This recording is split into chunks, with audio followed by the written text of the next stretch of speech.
팔레스타인전에서 홍명보 감독의 공격 전술 자체가 너무 좋지 않았기 때문에 오만전도 사실은 걱정이 많이 됐는데, 일단 그 공격 전술에서 어쨌든 눈에 띄었던 건 역시나 이강인이었거든요. 사실은 그 팔레스타인전에서 유일했던 공격 루트가 이강인이었고, 이강인이 아니었으면 사실은 그 어느 정도의 찬스도 거의 못 만들 뻔했죠. 물론 이강인 선수가 더 잘해야 되는데 뭐 그렇지 못했다, 이런 이제 이야기를 하기도 했는데, 이강인 선수의 거의 뭐 차력쇼나 마찬가지로 혼자서 공간이 없고 전술적으로 좀 부족하다 보니까 혼자서 들어가서 풀어내고 슈팅도 하고 패스도 하고 해야 되는, 거의 공격에 대한 의존도가 클린스만 감독 때도 똑같았죠. 전술이 부족한 감독들의 특징이 결국에는 선수 개개인의 개인 능력에 의존을 하면서 개인이 풀어주는 것에 어쨌든 집중을 하는 그런 전술이잖아요. 그게 홍명보 감독도 똑같이 나왔던 게, 결국에는 상대 수비를 끌어내는 동작이 없다 보니까, 그러다 보니까 공간이 나오지를 않는 거예요. 그래서 사실은 이강인 선수도 이 라인 사이에 있을 때 지난 경기에서 변형 3백을 쓰면서 뭐 서령우, 김영건, 김민재,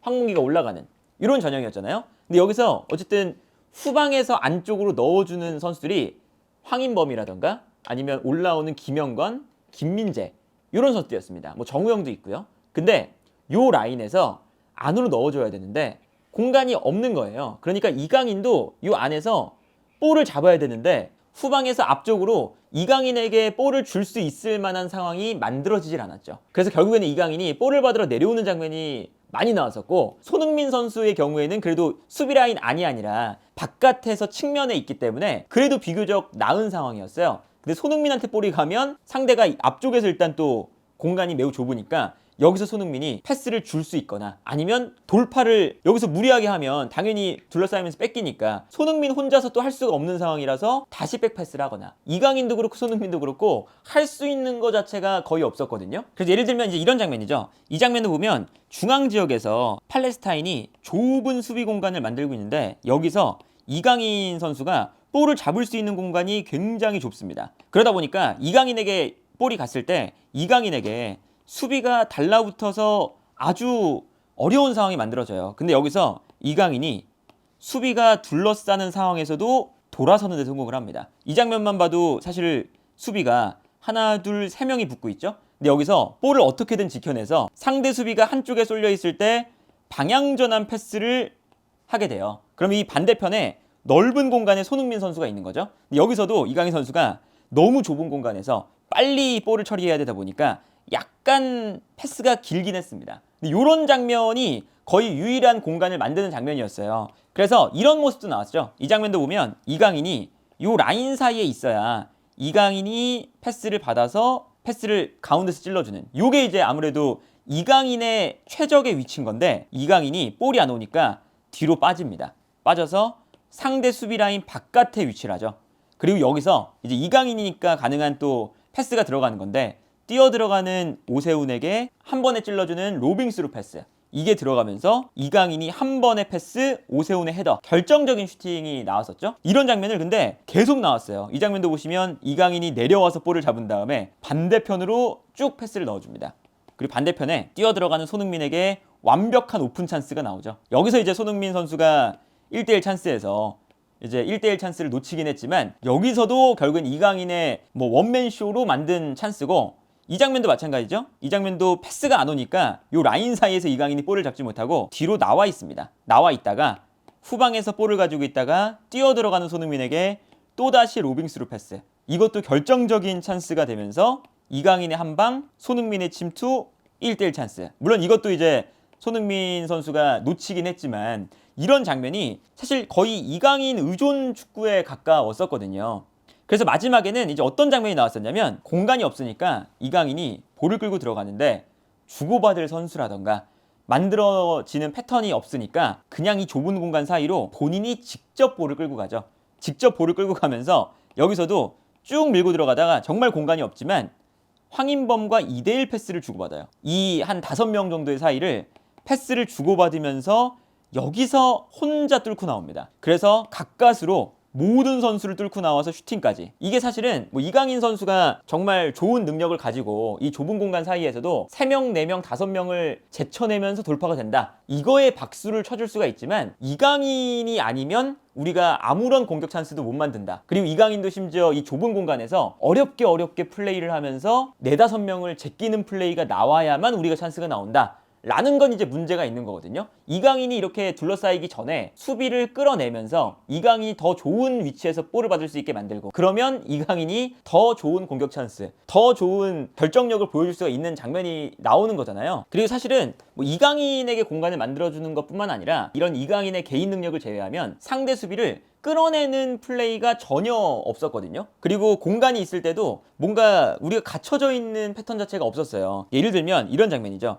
이 장면도 보면 한쪽 측면에서 이강인을 비롯한 황인범 요 지역에서 수비가 쏠려 있습니다. 그러니까 반대편이 넓게 발생을 하죠. 그러니까 이거는 그 클린스만 감독 때도 마찬가지였는데 이강인이 볼을 잡았을 때 수비를 달고 다니는 스타일이다 보니까 이강인 쪽에서 볼을 잡는 순간 수비가 다 그쪽으로 쏠립니다. 그러면 여기서 방향 전환, 이강인이 전환을 하든 뒤쪽에 있는 황인범이나 김민재도 전환 패스가 되는 선수들이다 보니까 뒤에 있는 선수들이나 이강인이 반대편으로 넘어와서 여기서 넓은 공간을 우리가 쓴다.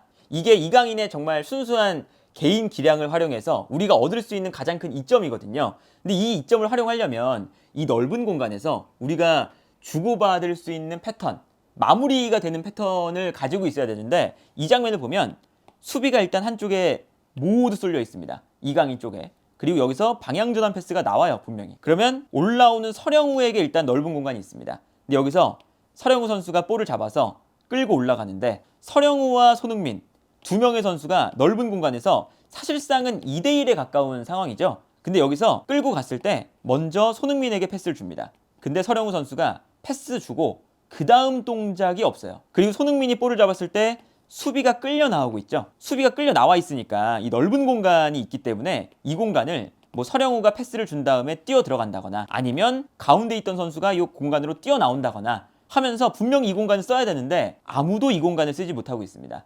이강인에게 수비가 쏠렸던 이 공간이 무용지물이 되는 거죠. 준비된 패턴이 없으니까. 그리고 볼이 넘어오는 순간 손흥민이 볼을 받았을 때 뭔가 패턴이 마무리가 안 되면 상대 선수들이 다시금 반대편으로 넘어올 만한 시간을 주기 때문에 결국에는 다시 손흥민 쪽에도 공간이 없어져요. 지금 보면 가운데 발생한 공간에 우리 선수들이 아무도 들어가 있지 않고 반대로 팔레스타인 선수들이 이 공간을 커버하기 위해서 다 넘어오고 있습니다. 그러다 보니까 결국에는 손흥민 선수가 줄 수 있는 공간이 또 없으니까 안쪽에 있는 주민규에게 크로스, 주민규가 헤더로 마무리가 되는 장면이거든요. 그러니까 이 장면도 결국에는 손흥민이 앞에 결국에는 모든 선수가 다 가운데로 들어오면서 공간이 없어져 버린 상황이잖아요.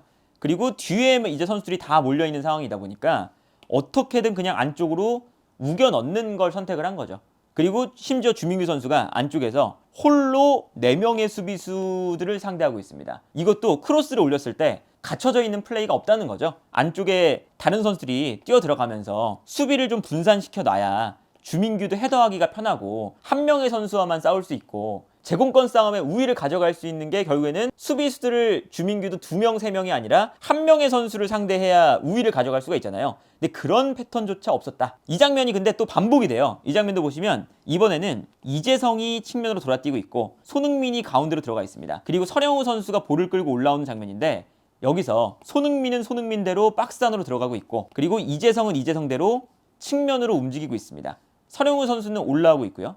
근데 팔레스타인의 수비가 요 공간에 3명의 선수가 있으니까 서령우 선수가 더 이상 이 안쪽으로는 볼을 끌고 들어가질 못해요. 수비수들이 끌고 들어가는 순간 달라붙으니까요. 그러다 보니까 서령우 선수가 여기서 딱히 할 수 있는 걸 못 찾아서 볼을 가지고 있다가 결국에는 달려 들어가는 주민규에게 뻥 크로스를 올립니다. 그리고 크로스를 올렸을 때 주민규 선수가 또 이 안쪽에서 그냥 싸우고 있는 걸 볼 수가 있죠. 그리고 이 싸울 때도 사실은 주민규 선수가 볼을 잡았을 때 팔레스타인의 수비가 달려들면서 또다시 고립이 되면서 볼을 빼앗기는 이런 장면이 나오거든요. 이 장면도 물론 여기서 주민규 선수가 이 3, 4명의 선수를 모두 이겨내고 이강인이나 손흥민에게 볼을 넘겨줬다. 그러면 이제 결정적인 찬스가 나올 수 있는 장면이긴 한데 이것도 사실 박스 안에 공간이 나오지 않기 때문에 쉬운 방법을 선택을 하는 거거든요. 그냥 주민규의 포스트 플레이, 피지컬을 활용해서 안쪽으로 볼을 넣어놓고 주민규가 여기서 2명이든 3명이든 붙을 때 버텨내서 손흥민이나 이강인에게 넘겨줘라 이건데, 이거를 주민규가 이겨내지 못하면 우리 공격이 안 되는 거예요. 그리고 이런 걸 울산에서도 늘상 했었습니다.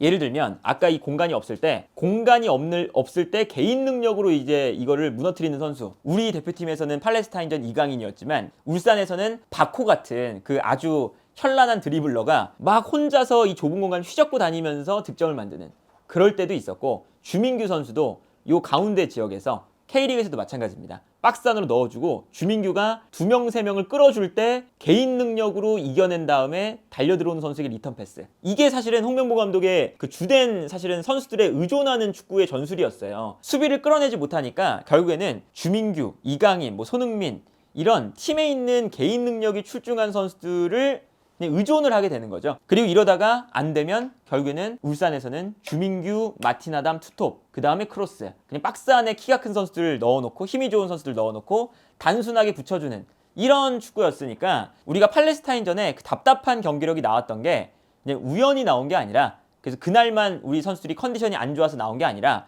홍명보 감독의 공격적인 전술 자체가 매우 부족했기 때문에, 그리고 홍명보 감독이 팔레스타인전을 제대로 준비를 하지 못했기 때문에 나왔던 결과물이었다. 그래서 이제 오만전이 더 걱정되는 건, 오만전은 또 원정이기도 하고요. 오만도 수비적으로 나올 거고, 원정에 넘어갔는데 선수들의 컨디션은 당연히 한국으로 넘어왔다가 다시 오만 쪽으로 넘어가다 보면 이게 또 시차가 계속 바뀌니까 유럽에 있는 선수들은 특히나 더 컨디션이 안 좋을 거고, 그래서 오만전이 더더욱 걱정이 되고, 그리고 오만전뿐만 아니라 사실은 이라크나 요르단 이런 팀들은 뭐 팔레스타인보다 당연히 수비가 더 좋은 팀들이고 심지어 역습이 더 좋은 팀이기 때문에, 과연 여기서 한국이 홍명보 감독의 전술에서 이강인의 원맨쇼, 뭐 손흥민의 원맨쇼 이런 것을 제외하면 제대로 된 공격 패턴이 있느냐, 이것부터가 일단은 걱정이 된다. 그래서 아마 뭐 울산 팬분들은 아마 이러한 현상을 그렇게까지 어색해